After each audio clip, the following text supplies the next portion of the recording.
ஆண்டவர் கொடுக்கிறத நம்ம இழந்துடவே கூடாது.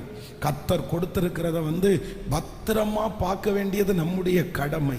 சில காரியத்தை நம்ம இழந்துட்டோம் அப்படின்னு சொன்னா என்னதான் அதற்கு ஈடு கொடுத்தாலும் அந்த காரியத்தை திரும்ப நம்மளால பெற்றுக்கொள்ளவே முடியாது.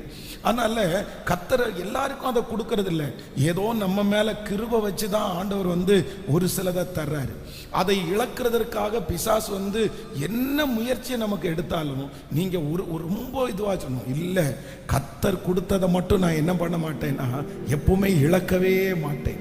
ஸோ அதற்காக வேற எதை வேணாலும் இழக்கலாம்.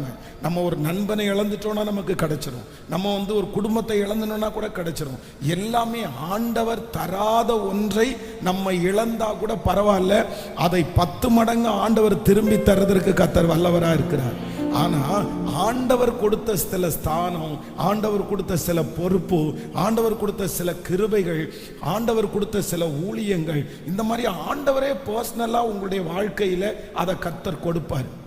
அது உங்களுக்கு மட்டும்தான் அது கிடைக்கும், அது உங்களுக்கு மட்டும்தான் தெரியும். அந்த காரியத்தை எதற்காகவும் நம்ம என்ன பண்ணக்கூடாதுன்னா இழக்காம பாதுகாக்க வேண்டியது நம்முடைய கடமை.